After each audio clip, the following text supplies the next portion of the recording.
It all ends right here. 11 races down, 1 race remaining of the 2022 season for the ADAC GT4 Germany, and it couldn't be any closer. We thought the championship was going to be sewn up yesterday, but Hugo Sassa had all sorts of drama on the closing lap of the race, and he couldn't seal the championship, but he's on pole position for this, the final race of the season. It's Tom Wood who starts alongside him, and all Aston Martin front row of the grid. Lucas Schreier, what a great job he did yesterday with Hendrik Still alongside, and all Porsche row 2 of the grid. A KTM crossbow with Lennart Marinek and Theo Noe alongside on row 3. Row 4, Phil Durr, no longer a championship contender. Ben Dorr, the last of the drivers, along with Roman LaRue, who can take this title. Outgoing champion Michael Schrey alongside Patrick Steinmetz, and all BMW row 5. Row 6, Cedric Pirro in the Toyota Supra and Nico Hanke, another of those pesky Aston Martins. And on row 7 of the grid, Alex Hartvig and Donna Munding lining up alongside each other. Sandra Holzem of the Holzem twins and Stefan Bastanchiev for Overdrive Racing on row 8. Theo Erverhaus, what a superstar he is, up coming through the ranks alongside Nico Gruber, another great driver. Tim Reiter and Alfred Renauer. We welcome back the legend to Precoat Herbert Motorsport. Allied Racing's Tom Kiefer and Ivan Peklin alongside Yevgen Sokolovsky, and all Ukrainian lineup. Leo Pischler and Josef Knott line up on row 12 of the grid. Row 13, Tano Neumann and Alex Stefanov. And on the back row of the grid, Lucas Meyer and Robin Falkenbach. We're at the Hockenheimring, a circuit that is 4.574 kilometers around, 17 turns, 9 to the right and 8 to the left. Just enough time for me to introduce our birthday boy. Happy birthday, Adam Weller. This is going to be quite a season closer for the ADAC GT4 Germany. Yes, it will. Hugo Sassa from pole position in the ideal place to secure that championship for he and Mike David Ortman. All they have to do is score a point. One solitary point will do. Ben Durr needs to win this race and rely on a non-score for Hugo Sassa in order to take that championship. It's going to be the mother of all long shots, but we're not going to know who the champion is until the checkered flag waves in about an hour's time. Hugo Sassa will have also tied up the junior championship. The team championship has Durr Motorsport at the top, so that's still open with Pro Sport in second place. But our focus now on this, which is race 12 of a 12-race season for the ADAC GT4 Germany. It's Hugo Sassa alongside Tom Wood. It's the battle of the Aston Martins, a familiar scenario in 2022. Hugo Sassa needs to finish this race, that is for sure. He won't want to get involved in any incidents. It's 1 hour of racing ahead of us for this, the final race of the season. Across the line we come, and we are go. It's Sassa who moves across to block Tom Wood into turn 1. Lucas Schreier in there as well, challenging for that second position. Hendrik Still, who has been so impressive, a nice far way up the grid for him by his standards. He could be a challenger for the lead. Now look at Hugo Sassa, now under braking. Tom Wood ducks to the inside. Remember, Sassa does need to finish this race. He needs to get the points. The rest of the cars 3 abreast, streaming through those corners. But the headline at the start, Hugo Sassa leading the way from Tom Wood. And here we ride further back with Ben Durr, the man who needs to claim a win today to secure a championship for he and his teammate Roman LaRue side by side for second place as Hendrik Still tries to find a way around the outside of Tom Wood. Tom Wood has the inside, he has the high ground. It's still an Aston 1-2 as Hendrik Still goes mightily wide, and somehow I believe we've had a contact-free turn 6. Yeah, not a contact-free lap though, is it? The hairpin, the place where so much controversy happens. We've been saying for so long, if Hendrik Still can qualify further up the grid, he will be a challenger for a win. Now one of the Durr Motorsport Aston Martins going very wide. It is the 007 of Ben Durr at the wheel of that. He is pushing so hard, but Hendrik Still looks like the man on a mission at the moment. He's up to second. Look at the chopping and changing behind the KTM crossbow. Also coming through, that's Lennart Marinek. He's a real veteran of this nowadays, and he is a previous runner in GT4 Germany. We welcome him to the grid. grid for this weekend. The rest of the cars coming through. Are we going to get through an entire lap and keep all the cars running? Hugo Sasser sincerely hopes so. He's at the front. Tom Wood under incredible pressure from Henrik Still. That's the fight for second place. We're looking at Ben Durr. You can see how much banging and bumping there is.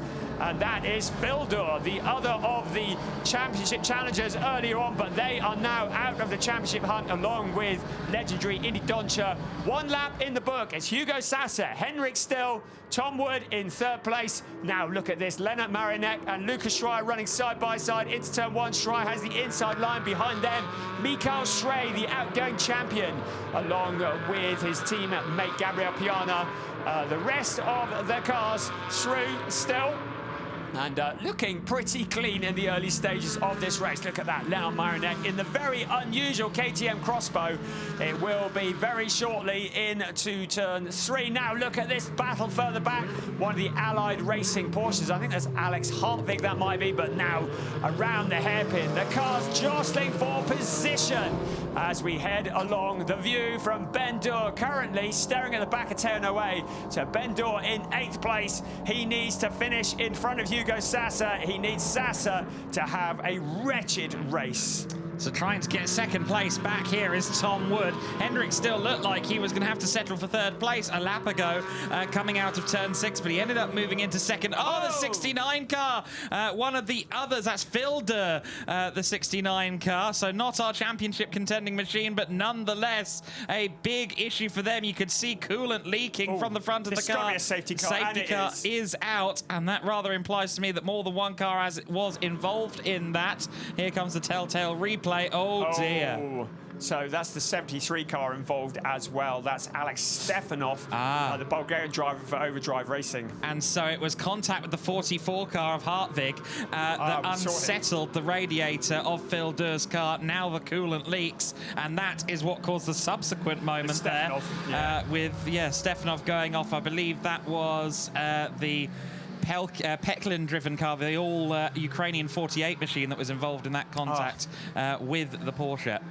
Well, Indy Doncher, his season is coming to a premature end because there's no way he's going to get in the seat of that number 69 car. Now, this safety car will be to remove cars and debris. It's probably going to take a bit of work to clear some of the fluid on the track as well. We're taking another look at the start. Sasser doing exactly what he needed to do.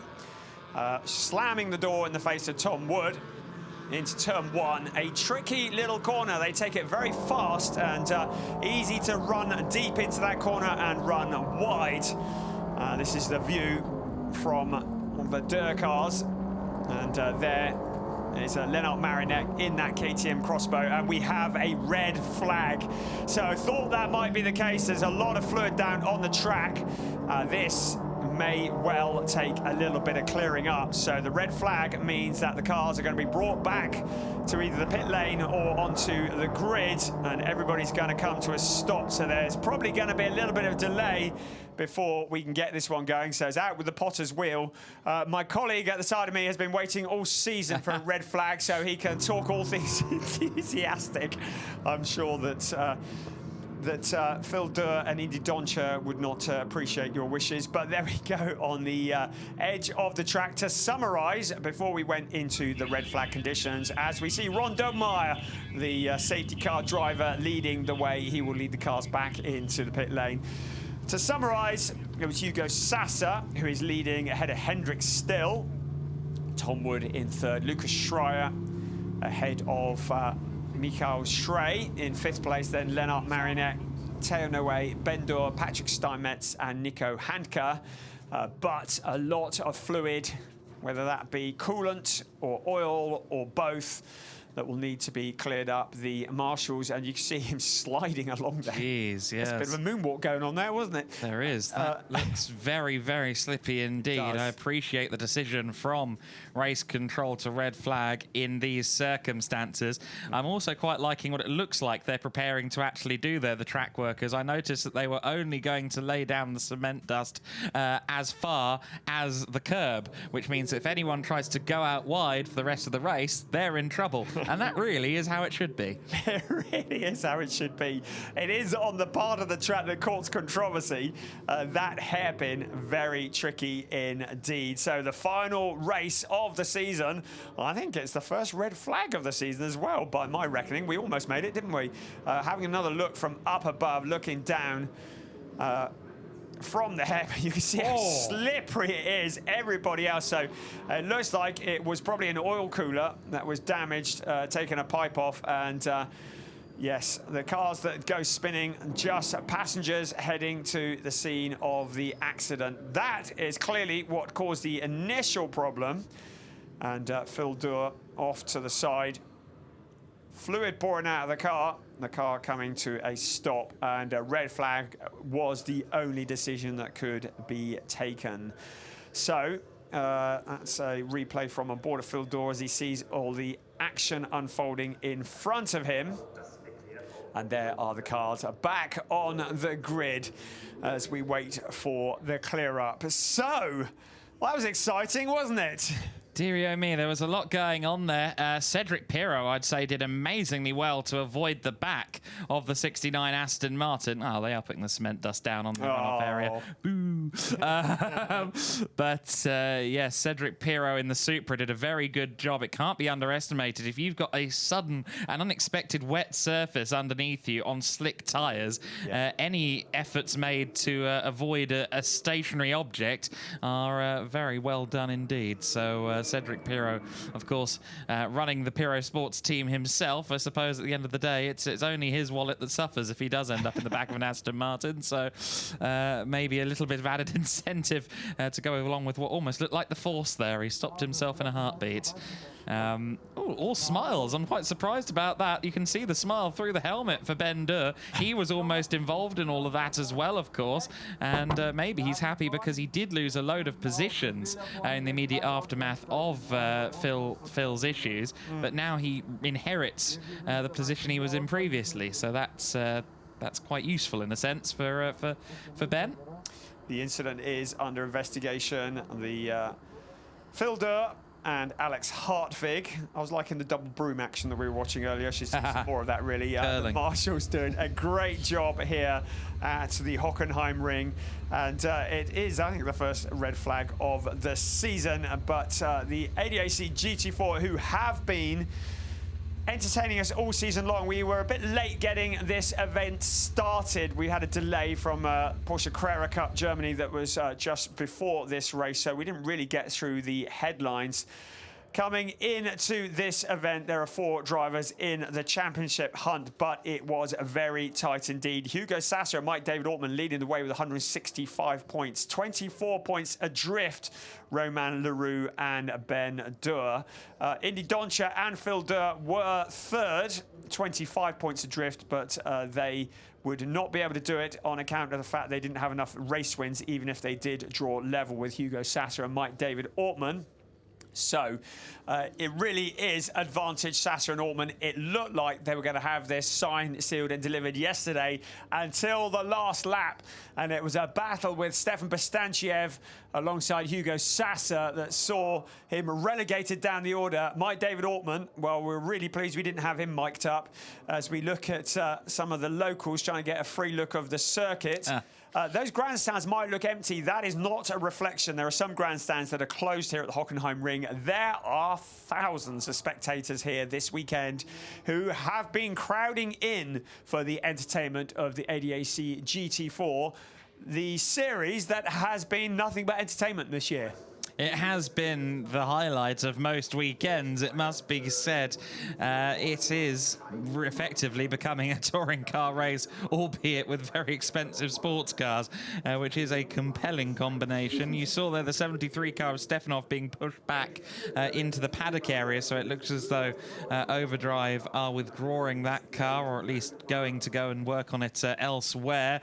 69 car up on the flatbed, so the Durr Motorsport team team will get the opportunity to look into that in greater detail. A heavy ADAC Motorsport presence here at the circuit. The former site of the museum here at the Hockenheimring is now effectively a ADAC Group showroom, featuring, among other things, a one of 7 Aston Martin that's going for a mere 1.2 million euros. If you're interested, I'm interested. Yes, and all sorts of other things as well. Ford GTs and a Dodge Viper ACR, which are very hard to come by here in Europe. It's a true exclusive car showroom, a bit of a treat to go and have a look at. Well, I'm sending a memo to ADAC Motorsport saying, can you not just paint all your cars green next year, please? Aww. Because I get very easily confused. Did you not notice? The car that's currently in 3rd place, while we're under this red flag, is Tom Wood. I was going to mention this beforehand. It's something I mentioned yesterday, actually. Ewan Mackay is not in the seat of that. He's been in it all season long. But William Tregurtha has jumped in the seat of that. Last time we saw him was at Sachsenring a few weeks ago alongside Julian Hanses in the CV Performance Mercedes. For that event, the call came up for William Tregurtha. He couldn't get a flight, so he got in his old clapped-out Vauxhall Corsa right-hand drive and drove 13.5 hours all the way to Sachsenring. So I have to say 10 out of 10 to William Tregurtha. I haven't actually seen him to ask whether he drove here this weekend or not. It's a bit closer than Sachsenring, but it's still a fair old trek. Great to see William Tregurtha back on the grid. He was part of the fixtures and fittings in ADAC GT4 just a couple of years ago. A really useful driver, and he's gelled really well with Tom Wood, hasn't he? He has, yeah. Him and Tom Wood are a very, very good combination. I must say, Will Tregurtha, very well regarded among the UK national racing scene. He had a great season along with Graham Tilley in GT Cup a couple of years ago in a Nissan GTR GT3. And he was doing that alongside his GT4 program as well. So I think that was in 2019, and he was a busy, busy, busy boy, and justifiably so. Great talent, great to have him back on our grid. I've been banding around a thought in my head here for the last couple of minutes that I'm trying to kind of independently self-verify. Of course, the ADAC GT4 Germany is a recent addition to the program here in the ADAC paddock. However, GT4 as a rule set debuted in 2007. Aston Martin were there on day one at ground zero with the first generation car, which was called the N24 rather than a GT4. And I think they might be the only manufacturer in GT4 competition that have been there all along. Porsche were remarkably allergic to GT4 competition for a number of years. Auto Orlando, the Italian team, built some 997s independently. Pro Sport, of course, the team now running Hugo Sasser and Mike David Ortman in the Aston Martins, among others. They'd self-developed a Cayman that was actually a very useful bit of kit. But I do think Aston Martin might be the only manufacturer to have been there from day one and never left in GT4 competition. Well, I'm just going to nod in agreement and pretend that I knew that all along. Bask in your glory, I think. Great bit of information there. There's the crowd. Hey, look, you're on telly. Give us a wave. He's phoning the wife and saying, I'm on telly, love.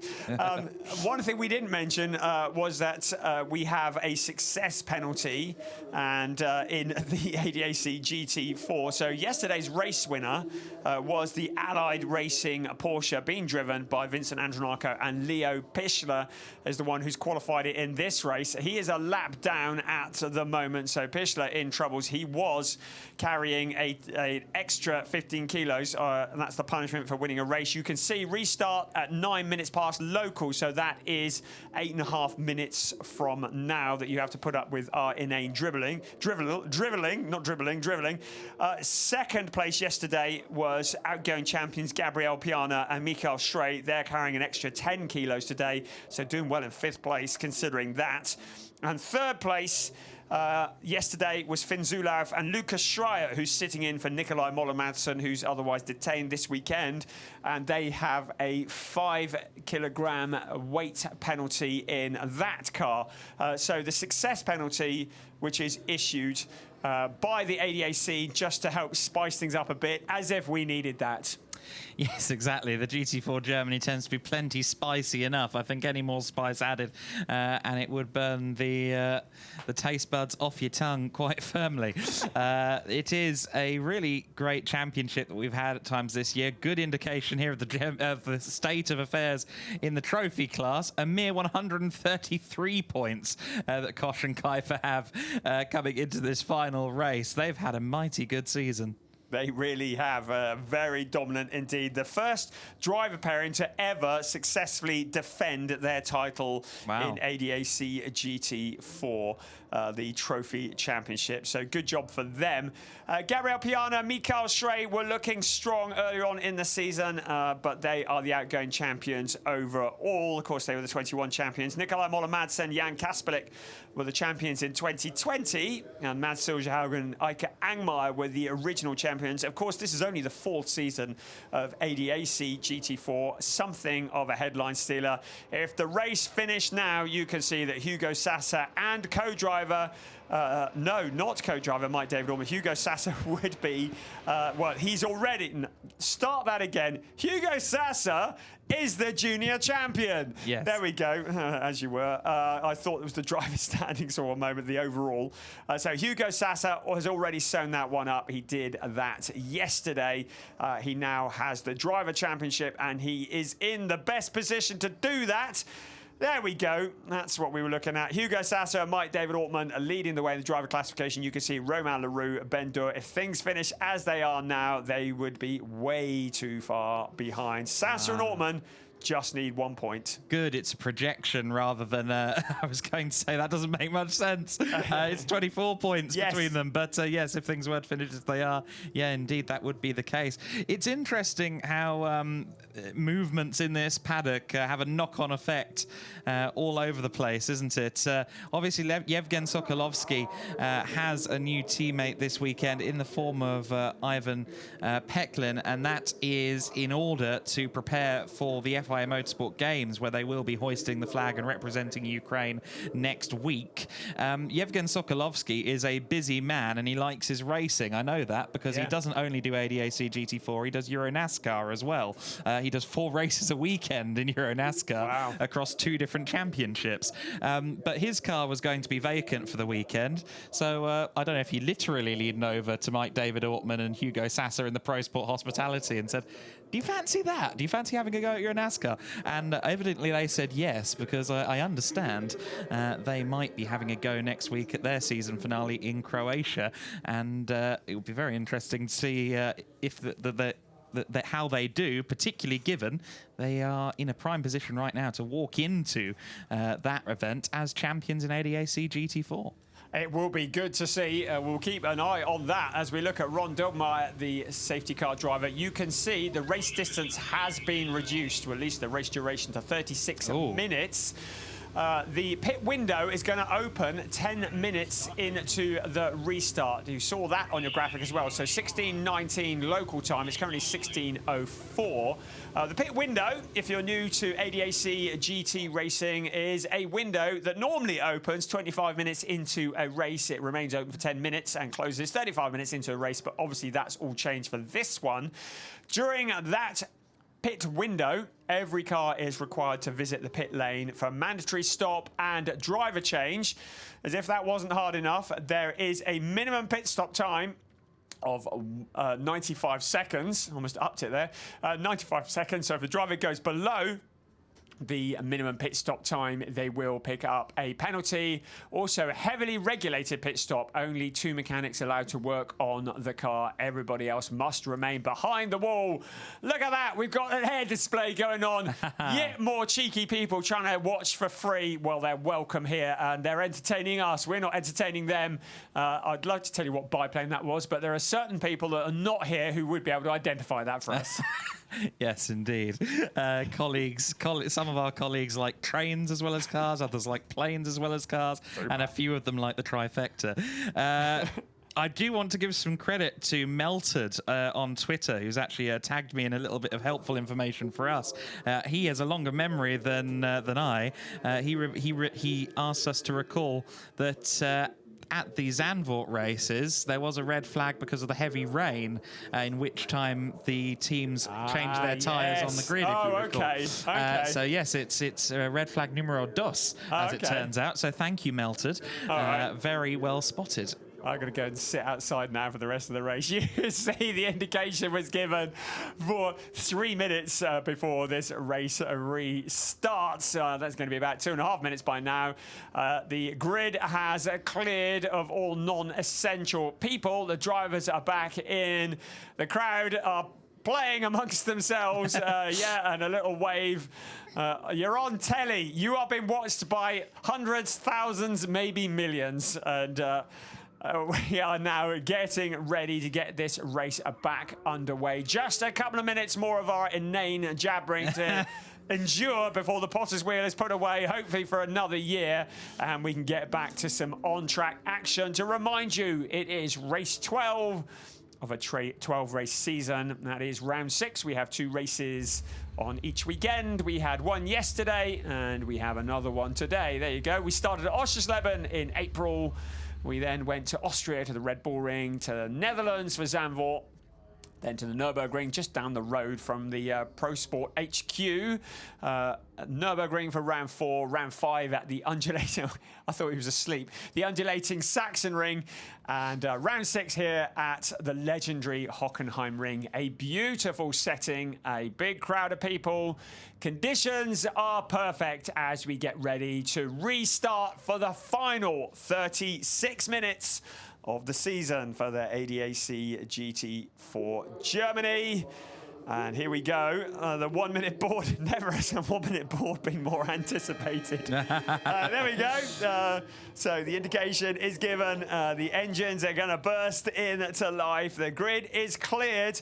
The safety car may lead the field around for a lap or two, particularly around the hairpin.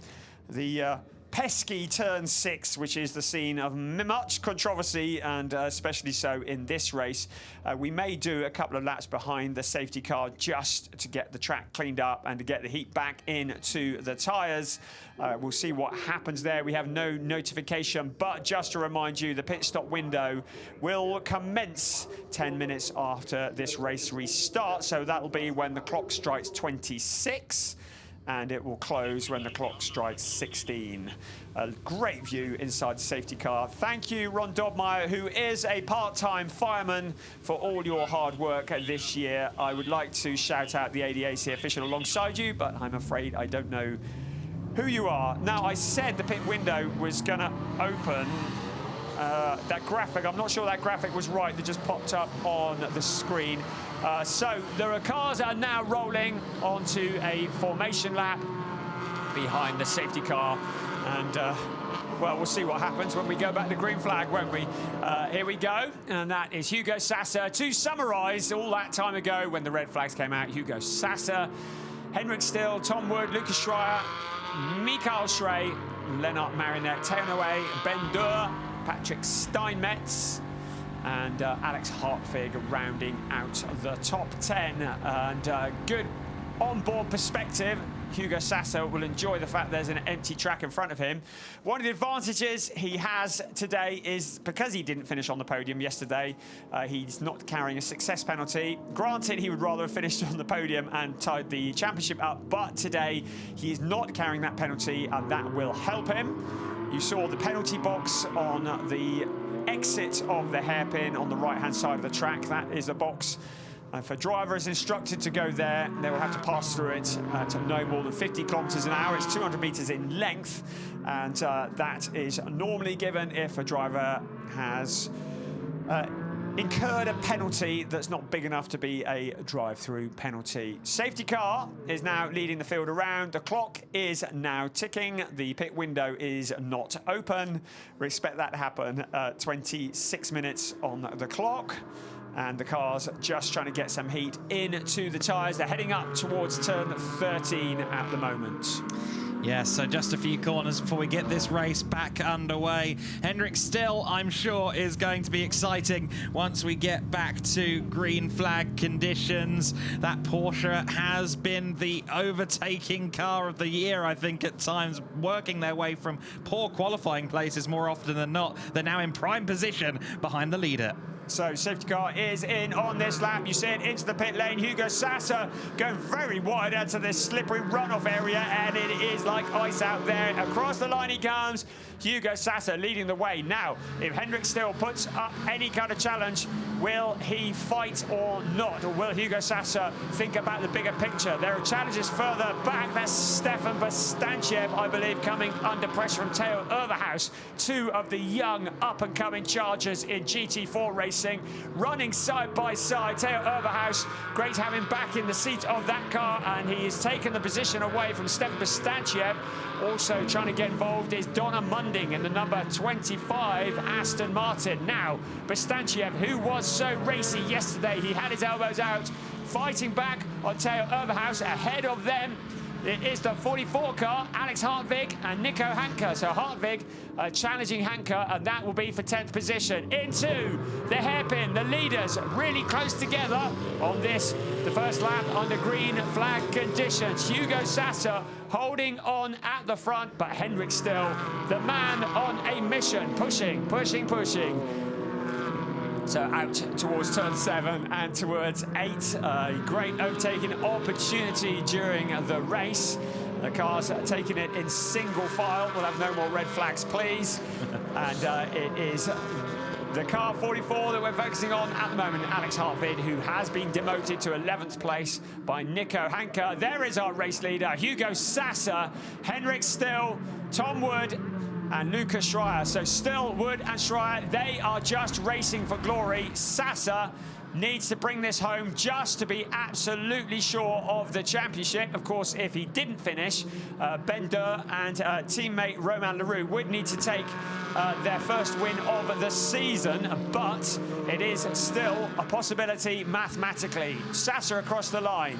Hendrik Still behind. Sasser just breaking free a little. The rest of the cars coming through. And here is the KTM under vast pressure now from Theo Noué. The talented young Frenchman is very excited to see him alongside Rob Aub on the driver sheet a couple of months ago. He's alongside the KTM. He's surely passed the KTM, but it's a nimble little car. Here's the KTM Crossbow, not quite able to hold on around the outside though, so Marinek loses a position. He's down to 7th place. A bit of a gap back between 4th and 5th place as well. Michael Schrey has lost a bit of time to Schreier up ahead, and that KTM, hold on, has that got a straight line speed advantage? It's a 2-litre motor, but that doesn't seem to matter because he is alongside Theo Noué. Surely not going to get it around the outside, no, but Romain Leroux might sweep in, and he takes 1 position, and now he's challenging Theo Noué. So up to 7th place comes Ben Durr, and now fighting for 6th. And Patrick Steinmetz, another driver not scared to get down and dirty with it, also finding a route past, as is Alex Hartvig. So the KTM Crossbow, having looked so strong, this is Ben Durr to the inside. He knows what he needs to do. He needs to get to the front, so he's ready to capitalise if anything were to happen to the Hugo Sasser Mike David Ortman car, but he's a long way back. 007, the Bond-themed Aston Martin, the only challenger to Hugo Sasser and Mike David Ortman getting the title this year. Currently a little way down the pack, a lot of work to do from there, and there's still only 30 minutes remaining of this race. There's Sasser, there's Still, there's Tom Wood. So Sasser out wide once again, 16, 17 out onto the pit straight. To remind you, that runoff area is very slippery. It's been a great place for watching donuts earlier on this weekend from various categories. Sasser just breaking clear a little. Now, Hendrik Still, having been the hunter for so long, now becomes the hunted. We're looking again at some spinning at the back. That is car 84, Nico Gruber, driver who made his name in TCR Germany initially and has now jumped into GT4. That's not what he was looking for, was it? So car 84 rejoining a long way down. In fact, I think that's going to be pretty well at the back of the pack. This is the other end of the pack. Hugo Sasser, keeping on Lucas Schreier as well. He was really quick yesterday. And now the KTM Crossbow once again. Lennart Marinek coming under pressure from Nico Hanke. Theo Overhaus in there as well. So Theo Overhaus looking to challenge Stefan Bastancha. Behind them, 3 abreast into the hairpin. Remember what happened last time. Nico Hanke giving the squeeze, and the KTM comes back. They all get together. Somehow, Theo Overhaus gathers it up. Brown alert, everybody. Wow, how did he get away with that? I'm not sure that Hanke has gotten away with it. He's slowing significantly and losing positions. What a shame. He was the sandwich there in that 3-car pincer situation. Such a shame for the 95 crew. Marionek there was defending for his life. He lost 4 positions on the previous lap. He wasn't intending to lose anymore. Dived back to the inside after both of those cars ran it wide. Very quickly realizing he was too far outside was Theo Overhaus. He tried to cut back across Hanke. Hanke had the KTM alongside him, which I don't think Overhaus fully realized, so he came back across Hanke, not knowing there was a 3rd car there. And how no one ended up in the wall, I'm very, very surprised. But unfortunately, at least one of those cars is not probably going any further. Cedric Pirot has been circulating in 15th place, but that spin that we saw for Nico Gruber, the stewards have decided he was the driver that caused that, and he has a drive-through penalty. The Toyota Supra that was so strong this time last year, the season's not going to end the way they want it to. The season's not going to end the way that Nico Hanke wants either. The ADAC Motorsport Aston Martin into the pit lane. We saw him slowing. The good bit is he kept it out of the wall. The bad bit is there is clearly terminal damage to that car. Simon Conoprim, well, you might as well take your helmet back off, mate, because it doesn't look like you're going to get a drive. We are, by my calculations, less than a minute and a half away from the pit window opening. You think it's confusing now? Wait till that all happens. There's the KTM crossbow, Lennart Marionek with Theo Overhaus once again trying to steal away that 10th place. Not a lot of urgency to do anything about that car. Understandably, the incident is under investigation. We'll let you know what the stewards decide. Yeah, toe link or something has suffered there. You can see the left front wheel was bent inward in a manner it should not be. A big shame for the 95 crew, but still have many a horse in this race, one of whom could still win this championship. It's going to require that number 24 car of Hugo Sassa and Mike David Ortmann to not score any points, and right now that is looking extremely unlikely. Hugo Sassa still leading the way at the moment. We are less than 30 seconds away from seeing the pit window open on this slightly askew pit window that the red flag has granted us, and we'll see when people start to dive in. The light's starting to fade here at the Hockenheimring. The headlights are on. It's probably better like this than actually driving into the sun. Visibility yesterday was not great for many of these drivers, particularly when they are dueling like we are watching here. So one of the Holzem twins, that'll be Sandro, who's at the wheel of that car at the moment in another Aston Martin's coming under an awful lot of pressure further back. And there is Tom Kiefer in the number 26 Allied racing car, and Robin Falkenbach in the number 8 Mercedes. There is Tano Neumann there as well. Whoa. And out wide goes the Allied racing car of Tom Kiefer. So not quite what they were looking for. The new or remaining champions in the trophy category dropping back down the order. We're looking down towards the hairpin at the moment of this fight. It is towards the back of the pack, and a big move up the inside from Robin Falkenbach, the Drago Racing Team ZVO Mercedes, and 97 Sandro Holzem. And so one of the Holzem twins not had the results that they had hoped for this year, but still pushing forwards. A mighty accident at Red Bull Ring earlier on in the year. They bounced back from that. And there's Josef Knopp, another driver that we saw last year in ADAC Formula 4, I think quite a few years ago, in the other of the Mercedes in that particular fight.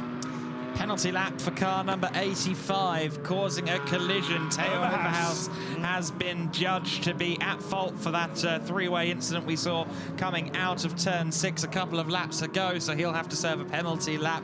Clearly, I don't think it's that major of transgression. I think they realised percentages were on everybody, but Overhaus, with the cut back across the circuit, was the one who triggered everything, so it does make sense that penalty would be applied to him. Mikael Schrey is the first into the pit lane. lane. Bastantiev has followed, and I believe actually Teo Overhaus may have popped into the pits as well. In fact, no, that was Falkenbach in the Drago ZVO Mercedes in.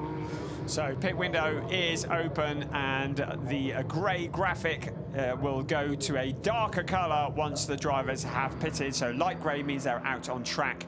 Dark grey means that the pit stop has been done. If it goes red, it means problems, because there is that minimum pit stop time. That is why you've got a countdown clock at the side of your screen. This battle carrying on here, the 007 this time, Ben Dur fighting with Teo Noe. So Teo Noe trying to steal the 5th place away from Ben Dur, but Ben Dur needs every place that he can gain, because he needs to be in a position to capitalise if anything happens to Hugo Sassa or Mike David Ortmann within the next 23.5 minutes.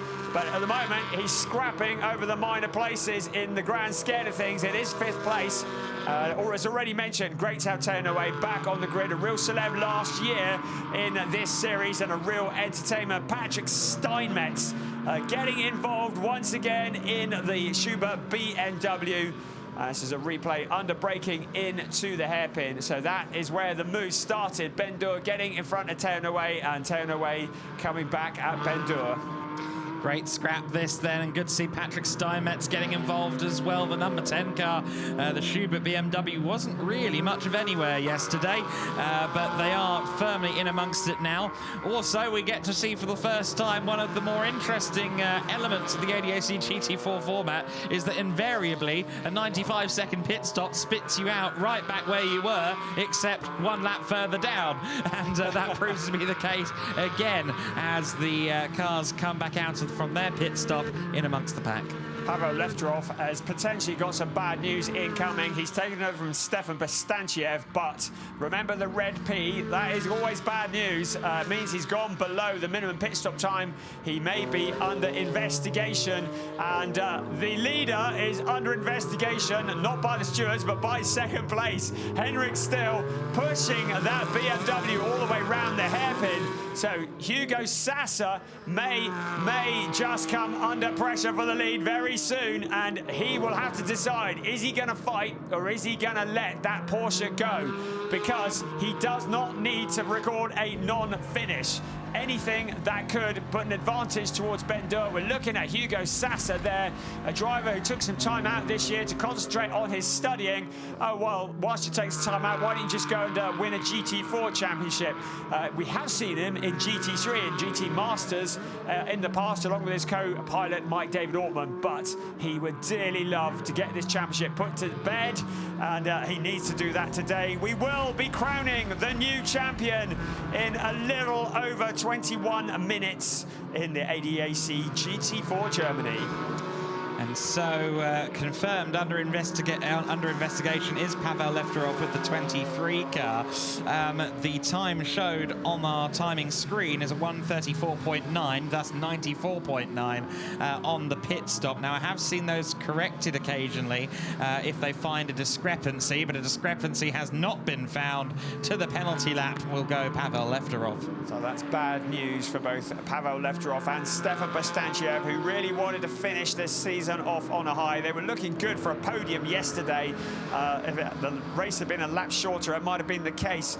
But once again, the bad luck has hit, and the number 23 car is going to drop even further down the order. You can see the drivers that still have yet to pit, including Hugo Sassa and Henrik Still. Sassa will be handing over to Mike David Ortmann. Henrik Still will be handing over to Max Kronberg.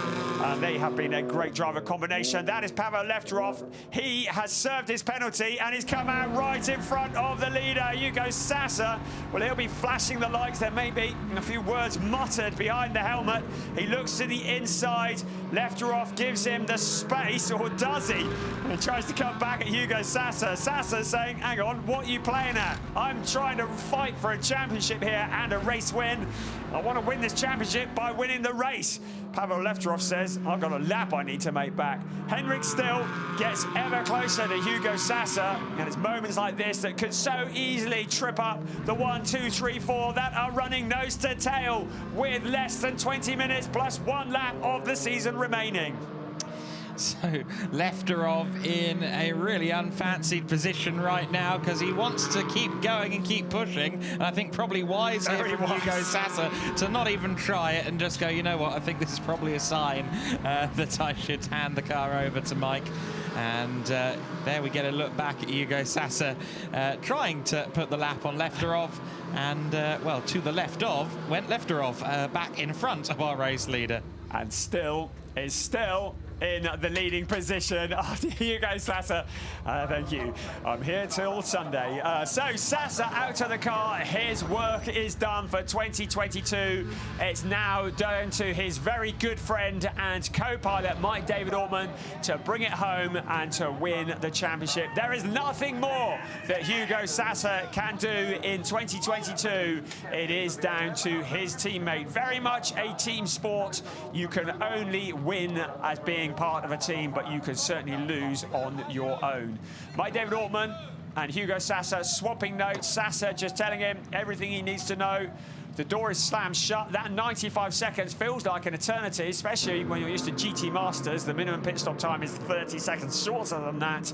But eventually, they will rejoin. Well, Mike David Ortman will rejoin. Our leader is Henrik Still, who's taken over. But Tom Wood has found a route past. So in all of that, Tom Wood has found a route past the number 30 car. Let's have a look, see what happened. It was into the hairpin. There was a gap on the inside of Henrik Still. And there was Tom Wood. Gave him a bit of a squeeze out onto the slippery stuff, the double slippery stuff. But that was a move for the lead. A car that has been there or thereabouts all season long, came so close to winning a race back at Oschersleben at the season opener. The Racing One Aston Martin. Could it be that Tom Wood and William Tregertha drifting it into the pit lane? That was very good from Tom Wood. Very entertaining, not necessarily quick. Henrik Still now handing over to Max Kronberg. We will see where they come out in relation to Mike David Ortman once this pit stop is done. I don't know if someone's put some oil or fluid down there, because it's not the first car we've seen have a sideways moment coming into the pits. We saw Ivan Pelkin doing the same thing in the 48 car. Maybe it's just an Aston thing. Maybe they've all been told to clutch kick and nail the throttle coming into the pit lane to get some good photos for the end of season show reel. Who knows? Nonetheless, Tom Wood into the pits. Will hand over now to William Tregertha on his debut within this lineup, at least. And great to see Tregertha back in the car.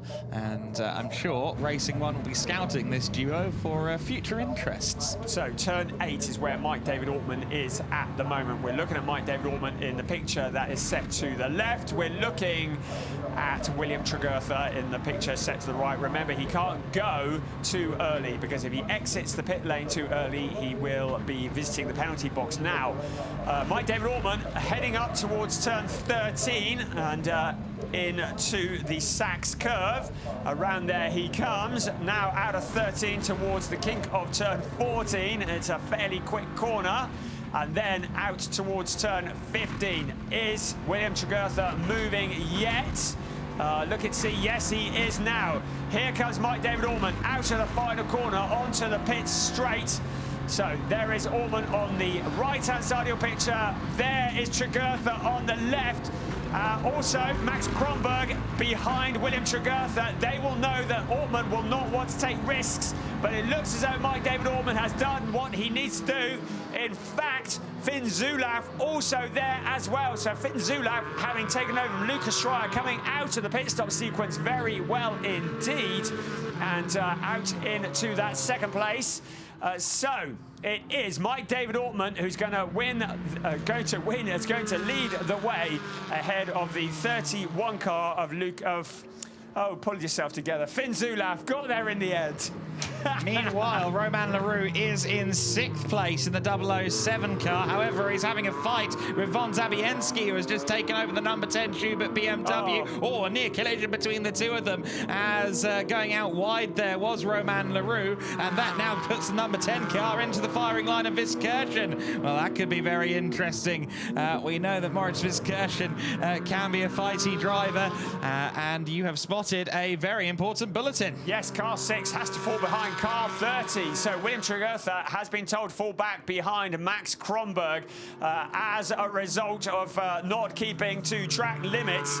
Now, whether he's done that or not remains to be seen. I think he was behind briefly, wasn't he? Yeah. But he's now back in front again. So an incident between the two of them saw those positions reversed. He's reversed them again, trying to push his way forwards, but the stewards very on the ball. The outgoing champion, Gabriel Piana, also in the mix there in the number 1 Hofer Racing by Bonk Motorsport BMW. It's Mike David Ortman who leads the way from Finn Zulav, Max Kronberg, William Tregurtha actually ahead of Max Kronberg, of course, Gabriel Piana and Romain Leroux. So into turns 1 and 2, and the fighting will continue all the way. The last 13.5 minutes of the season. Gabriel Piana looking to the inside to steal away that 4th place. William Tregurtha in the 3rd place.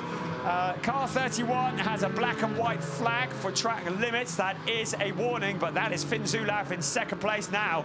This is the point where he fell back behind. I was behind briefly, wasn't he? Yes, he was. And then he just steals it right back again. And of course, when you're making a move like that, strategically, doing it in the right place, you can steal it right back is what you're looking to do. Mike David Ortman with Finn Zulav. It looks very slow from that angle. I suddenly thought he had a problem, but no panic there, everybody. Mike David Ortman still leading the way. Finn Zulav, William Tregurtha, Max Kronberg still exchanging the paint. Gabriel Piana involved there. Romain Leroux, the only other car on the track that could take this championship title, but it is slipping away. Mike David Ortman, Hugo Sassa are 12.5 minutes away from becoming the champions of the ADAC GT4, stealing the title away from the number 1 BMW that we're looking at now. They are just 12.5 minutes away from that. Gabriel Piana not going out without a fight, though, is he? 5th place, looking for 4th. Yeah, absolutely. Piana on his last day, for now, holding the number 1 plate in ADAC GT4 Germany. Who knows what could come in years to follow.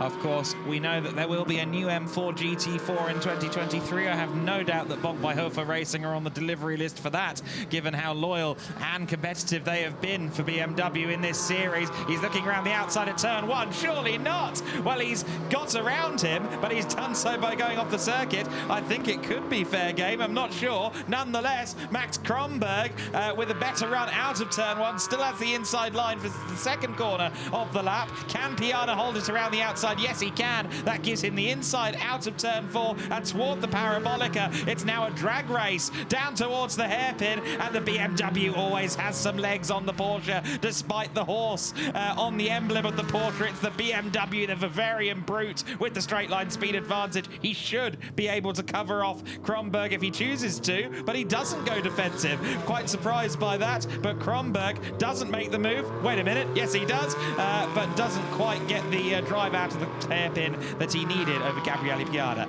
So Kronberg trying to come back. Gabriel Piana, the grunt of that BMW. Well, that's all to see now into another overtaking opportunity, which is turn 8. But this time, Piana has it covered off. Kronberg is forced to look at the back of the BMW. But before long, Kronberg might have Romain Leroux for company. 007 moving forward, ready to capitalise if anything happens to the front runners. It is a bit of a stretch to win the championship, but lots of crazy things happen, especially in ADAC GT4. 10.5 minutes remaining for that car there. Mike David Ortman, the end of this race cannot come soon enough. They really thought they were going to seal it yesterday, and it all fell apart on the last lap. Finn Zulav would like to relieve Mike David Ortman of the top step of the podium. A nice bit of drifting from the Toyota Supra, the number 12 car, getting off onto the gravel. Marcel Lanez, of course, a long way back as a result of the penalty, but still pushing all the way. So there you see Zulav closing in on Mike David Ortman. The gap was about 1.3 seconds a couple of laps ago. It's now down to about 1/4 of a second. And making moves is the number 2 car of Rosem, the other Hofer by Bonk car. And that is under pressure from Robert Haub, who's trying to retaliate now after losing the place. This is 4/10th position and a good scrap, but I think that for now, Rosem has the advantage. In the background is Eric Yanis, who is sitting in, well, it was Matev Padvilicek to start off with, then Reinhard Kovler, but great to have Eric Yanis in the wheel of the KTM Crossbow. Still very much in the hunt for the lower points-paying positions, but watching this battle unfold in front of him. Robert Haub, Max Rosam. Good to see Max Rosam mixing it. Has been kind of fairly quiet this season, but really getting better as the season progresses. Yeah, absolutely. They've kind of been in the teens to the 20s a lot of the time in the number 2 car, but we've seen the evolution and progression of the driving skill as the year has gone on. And braking there at a weird position was Piana. He's allowed Kronberg through. Here comes Romain Leroux as well. Very bizarre to hit a stab at the brakes there between the two corners at Mercedes Arena. Romain Leroux has the inside line into T12. He's surely going to squeeze out the number 1 car. Of course he does. That puts Leroux up to 5th position. Obviously still not enough to win the championship so long as Ortmann is on the circuit effectively. The championship goes to Pro Sport Racing, but nonetheless a good showing of what Leroux and Durr can do. So a lap that Piana will want to forget. You can see that it's 0.8 of a second, 0.878 to be precise, between first and second. Car number 1 has to fall back behind car 30, so that's why he stood on the brakes. The stewards had told him to fall back behind car 30. Yeah, it's interesting actually. I think he must have anticipated it because that was called before. Or rather, it came up on the timing screen after it happened. Maybe they got the call down from race control on a radio beforehand. But nonetheless, that is, of course, for the overtake at turn 1 a couple of laps ago where they tried to go around the outside. So fair enough then. Reset, albeit now with Romain Leroux between the two. So to summarise, Mike David Ortmann is leading the way. That's the car just disappearing off on the left-hand side of your screen. Finn Zulauf in second, William Tregurtha in third. Then this enthralling battle, a four-way fight for 4th place between Max Kronberg, Romain Leroux, Gabriel Piana and Moritz Fiskirchen. Mikhail von Zabienski in the background, but these 4 very much challenging for that position, the 4th place. Max Kronberg at the moment. That car has been rapid all weekend long, but 007 now getting to the end of the season. Romain Leroux just throwing everything at it in an attempt to salvage something. He goes very wide in his attempt to pass Kronberg, but Kronberg has him covered off. Still, 4th place belongs to Max Kronberg. This is the view from on board with Romain Leroux in the fading autumnal sunshine here at the Hockenheimring, fighting for that 4th place. Sees a gap on the inside and then puts his Aston Martin firmly in that gap, slams the door. Now Romain Leroux is past Max Kronberg, and I wonder if Kronberg has taken a little bit too much out of the tyres on that Porsche, because that's allowed Romain Leroux to just pull away almost at ease. Yes, it does look like that is struggling. The Cayman, the number 30 car. Leroux with a very nice move there, pulling back, getting to the apex on the exit of turn 13, getting that power down, and he will move on into 4th place. He has 7.5 seconds to the car ahead, William Tregurtha in 3rd, so I think he has crossed all the bridges he's conceivably going to find before the end of the race. Meanwhile, Gabriele Piana under huge pressure now from Fiskirchen. Let's see if the 44 car can move up a position. Well, we've been watching that. Finn Zulauf has closed right in on Mike David Ortmann, looking for his first win of the year, and he knows that Mike David Ortmann will not be taking risks, so he may well throw caution to the wind as once again we focus on that battle further back. Gabriel Piana onto Max Kronberg for the 5th place, but keep an eye on the leaders. There are 5 tenths between them when they cross the timing line, but that is closing up.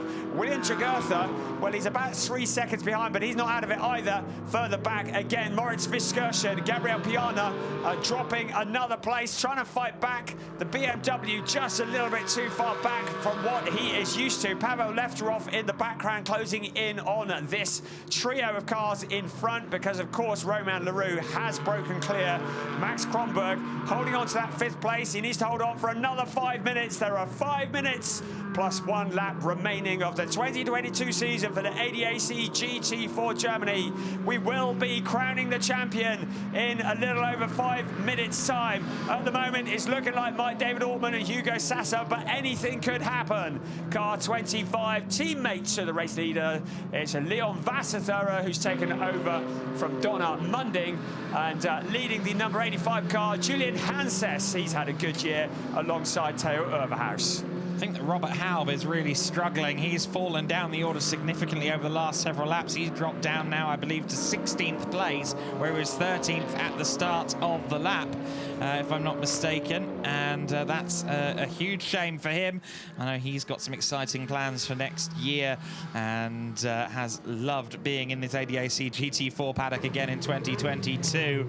We look forward to seeing him again soon. Finn Zulauf, though, all over the back of Mike David Ortman now with 4 minutes left to go. He's been sizing up Mike David Ortman at the hairpin for the last 3 laps at least, and that's just the last 3 laps where we've had the camera trained on them at that moment, so who knows how long he's been sizing up towards Mike David Ortman at the hairpin specifically. But I would say if I were Mike David Ortman, that's where I'd be bracing for the overtake, because he keeps closing in at that point. So the Pro Sport team will be having flashbacks to yesterday. They were in such a strong position as we went into the last lap of the race, and they will just want to get this over with. Mike David Ortman, well, he's a racing driver, isn't he? He's not going to say, oh, I'll let him pass and settle for second. It would win him the championship, fine, but he wants to win the championship and win the race because he is a racer through and through. Finn Zulauf, he's one of the up-and-coming, really enthusiastic drivers. He's learned so much being part of that team, the ADAC Motorsport team, and he wants to get his first win in the ADAC GT4 Germany. So he knows Mike David Ortman will not want to be taking risks. There is Gabriel Piana. Pavel Lefterov has now wound in the BMW, another car that looks to be struggling for pace in the closing stages of this race. 007, Romain Leroux. Well, he's thrown everything at it. 4th place. Would be very good, but it's not going to be enough to take the championship. William Tregurtha still ahead of him in that 3rd position.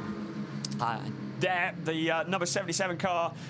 Great to have Ralph Byrne. He took over from Alfred Renau. We've said very little about them, but the Herbert Motorsport team, they are a legendary team in the world of GT racing, and it has been great to have them part of the series. Romain Leroux has received a black and white flag for failing to manage track limits, so he needs to be careful there. The stewards keeping a close eye on him. Ferdinand Winter all over the back of Byrne right now then, and that's going to be interesting. Ferdinand Winter has had a rough weekend. Contact yesterday with Robert Haub, but now he's up the inside and he looks to be past the 77 Herbert Porsche in the CV Mercedes. Meanwhile, Pavel Lefterov maybe trying to bounce back from the penalty lap we saw the car have earlier on. Overdrive Racing have had some rotten luck at times this year. They'd like a positive result to end their season, and Gabriele Piana, who has really been struggling in the last couple of laps, could be about to fall prey to the Porsche. 90 seconds left of the race. It's still lots of fighting going on, none more so than for 7th place. Gabriel Piana doing all that he can to fend off the attention of Pavel Lefterov behind them. Mikhail von Zabienski is a long way back, so no issues there. So Lefterov has carte blanche to find his way past the BMW in 7th place. Ahead, Moritz Viskursen, he is well clear. So this is a fight just between the two of them. Pavel Lefterov looking to the right of Gabriel Piana out of turn 17 in a few moments. Did I anticipate that one? Well, yes, there we go. Along the pit straight in towards turn 1. The final minute of timed racing after the clock strikes 0. There will be just 1 lap remaining this season before we crown the champions of ADAC GT4 Germany. And so Lefterov will be all too aware of the fact that the BMW's fast in a straight line, but the Porsches have looked pretty good too. It's a slippery shape on that car. I'd wondered whether Robert Haub was struggling with an issue. Oh. He probably was, but an issue for Mike David Ortman in the form of Finn Zulauf, who's finally done it exactly where I said he was going to, at the hairpin. He's into the lead again. Doesn't matter in terms of the championship, but I get the feeling Mike David Ortman might be tempted to be drawn into a sparring match. I should think Hugo Sasser has gone out the back somewhere and can't even look. Mike David Ortman, who's taken over the car that started on pole position, has led almost every lap of the race. In the closing stages, it looks as though he has been relegated down to second place. There's William Tregurtha in third. We're going to see what emerges from this corner. We can see other battles behind, but look at this. Finn Zulav absolutely hustling that car around the corner. In a few moments, he will be starting the final lap of the race, the final lap of the season. Mike David Ortman, he needs to just not throw it all away. He left a massive gap on the inside, didn't he? Going into the hairpin, tried to switch back to the inside, but didn't really have the grunt coming out of the corner. Meanwhile, Lefterov has gotten past Gabriele Piana. They were side by side heading into the Mercedes arena for 7th position. Lefterov has inherited 7th place. Meanwhile, across the line to begin the final lap of the race, Finn Zulav, who we see here making the move for the lead, is still our race leader. Will Mike David Ortman challenge? He certainly had a little look to the inside there at turn 2. Oh, but late drama. That is going down to the Mercedes arena. Yevgen Sokolovsky with a big impact there. Clearly, he's been into the wall hard. So it looks like we should be able to get this race finished without going to a safety car, because it is the final lap of the race. Our race leader now just heading towards turn 6, the hairpin for the final time. It's Finn Zulav. Maybe Mike David Ortman has decided that discretion is the better part of valor and settled for that second place, if that were possible in a racing driver's mind. We have a look again, all on his own. Oh, that one's got a sting, isn't it?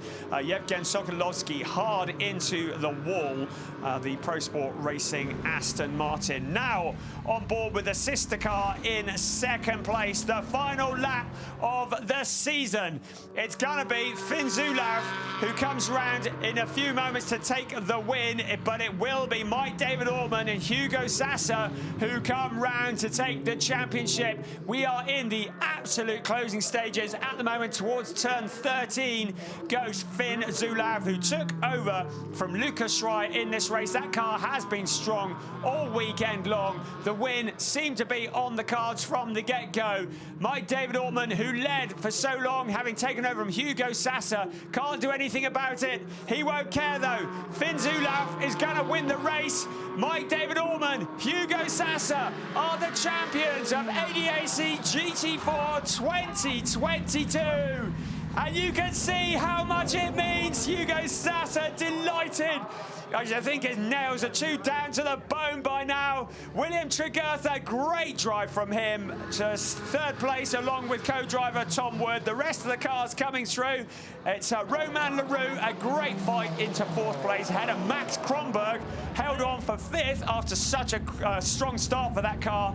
And then Moritz Viskersh and Pavel Lefterov finally in seventh ahead of outgoing champion Gabriele Piana, Michał von Zabienski in ninth and Max Rosam in 10th. You can see the emotion in the eyes of Mike David Ortman. Hugo Sasser, well, keeping it cool, isn't he? But what a result. Looked like they were going to get it signed, sealed and delivered yesterday. The tension had to last for an extra 24 hours. The sister car looking a little less roadworthy, but pleased to see that Yevgen Sokolovsky is able to walk away without any apparent injuries. Pro Sport Racing, though, are celebrating. Their drivers are the champions of the ADAC GT4 Germany. Yeah, really happy for Pro Sport, a team that have been committed to GT4 competition long before there was an ADAC GT4 Germany. I alluded to it earlier on, the fact that they developed their own cars at one time even. They've been very much invested in GT4, and every time a team that has put so much resource and investment into a category, every time they get a win, every time they get a success, you have to feel that it's well-deserved. Hugo Sasser and Mike David Ortman, a driver pairing who are so strong, so close-knit, such a good team. For one, if they do keep driving together in years to come, you get the feeling this might not be the last time we see these scenes. And for two, well, let's hope they do, because that is such a solid pairing. You'd hate to see them separate. Yes, I'd love to see the pairing in GT Masters. They've both been in at one point or the other, but not together that I'm aware of. But they are a great team, and it helps that they are great friends. They know each other. I was talking to them on Friday, and they said they see each other way more than they see their own families. They literally live and breathe together. That's what you've got to do for racing drivers. They're taking part in other classifications as well, working hard, and they know how each other operates. Let's not take it away from Finn Zulauf and Lucas Schreier, though, taking the win of the race. I'll say that as well for Lucas Schreier. What a shop window weekend for him. I mean, he's replacing Finn Zulauf's regular co-driver, and he's only gone and taken the first win of the season for Finn Zulauf and the 31 Porsche. So I think that is a testament to just how good Lucas Schreier is, and hopefully we see more of him in the future. Hugo Sasser celebrating with friends, family, and anybody else. Mike David Ortman, that's a massive, massive step in his career. I think that's the first really major championship I'm aware of him winning. Yeah. And it really is a major championship, along with Hugo Sasser. Young driver pairing. Oh, we're going to get some donuts. Come on then, nail it. Let's see the donuts on the slippery surface to entertain the crowd here. Mike David Ortman burning those tyres out. Well, that was a donut anyway, wasn't it? And then into the pits, like, hurry up, it's getting dark. We need to get the podium ceremony done. So he will be pretty, he'll be wanting to get back to the pits pretty quickly to celebrate with his teammate Hugo Sasser. A little waggle of the tail coming into the pit lane. The excitement, finally, the emotion that has been pent up since they left Sachsenring a month ago. It looked like it was going to get sorted yesterday, and it all came unstuck at the end. But now, finally, he can breathe a sigh of relief. And now this will be good. Mike David Ortman, Hugo Sasser, congratulating each other. Friends and now co-champions in ADAC GT4. Come on then, on the roof. That's what we want to see. Just don't fall off. Oh, it's flexing. It really is. So there we go. Yes. Yes. Mike David Ortman, Hugo Sasser, you deserve that. And emotion finally flowing. They were so strong last year, and this year, pre-championship favourites. And here comes the race winner, Finn Zulauf and Lucas Schreier. There's going to be some big smiles on the podium. And of course, William Tregurtha and Tom Wood. I think for Tom Wood, not quite the season that he was anticipating. He has done all the rounds with Ewan Mackay up until this weekend. They really saw themselves as championship challengers, but it kind of never really came together. He's parked so close he can hardly get out. That reminds me of the hotel park. What are you on about? I parked miles away from the car next to us. And there's a hug from teammate and Finn Zulauf, a driver who has made his way up the ladder on enthusiasm and has been looking to learn from other drivers, has come through the ranks. You can see how much this championship means. Mike David Ortman, Hugo Sasser, stealing the headlines. They must have wondered whether it was going to slip away from them after the final lap of yesterday's race. But now, you just see the outpouring of emotion. And you can see the flexing on the roof there as they stand.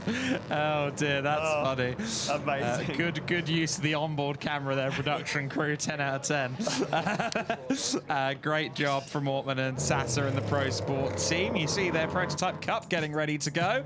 But Finn Zulauf and Luke Schreier taking the win ahead of Mike David Ortman and Hugo Sasser. Will Tregurtha and Tom Wood rounding out our podium. Romain Leroux and Ben Durr second in the championship and fourth in the race ahead of Grunberg and still in fifth position. Bit of an up-down race for them. Viskirchen and Hartwig sixth. Continue on down the order. Lefterov, of course, in seventh place, eventually ahead of Piana. The outgoing champions, Piana and Schrey in eighth place. Von Zavienski and Stuyment in ninth. 10th for Rosam and Reiter. BMW's in eighth, ninth and 10th place. We continue down the order on what was a crazy race, to say the least of it, as always, in ADAC GT4 Germany. And the top 8 places, top 7 places, 3 Aston Martins, 4 Porsches. But Porsche taking the win. The Aston Martin has been the weapon of choice all season long. It has to be said. Certainly won the majority of the races, but then 3 Porsches, then those aforementioned 3 BMWs. That is confirmation of the points situation. There are no more points available this season. Now, I've waited all year to say that. 185 points available to going to Hugo Sasser, Mike David Altman. So Sasser doing the double, the Driver Championship and the Junior Championship. Romain Leroux, Ben Dure, they did all that they could. They did not take a win this season. They had 5 second places, but the win was elusive for them. The rest of the championship standings scrolling through, and it has been just yet again, I say, a thoroughly entertaining season in ADAC GT4 Germany. It's never not been. It is just the 4th season of GT4 Germany, but it has entertained always from the beginning. The Wasp on the bonnet delivered a sting to the competitors during this season, taking the championship, and it's the Porsche, the red, white and black Porsche, that takes the win in the race this afternoon, the last race of the season. Now all eyes to the podium. There will be a great release of emotion and tension, I have no doubt at all.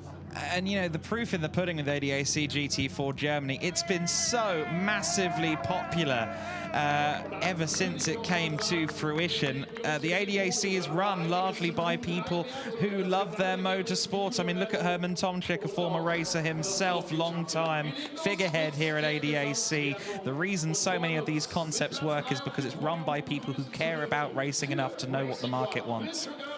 And they certainly deliver on that front. We don't have confirmation of next year's calendar yet, but whenever it is, it will be great. We see Tom Wood and William Tregurtha, the duo from the United Kingdom, on the 3rd step of the podium. 2nd step of the podium on new champions. That was a roar. Hugo Sasser, Mike David Altman. Never have they been happier for a 2nd place. And our winners, there's going to be smiles all around here. Lucas Schreier and Finn Zulav taking their 1st win of the season. They left it late. They've had a couple of 3rd places, but now they take the top step. And a representative from Avia WNS Motorsports for the team. We should now be ready for the national anthem.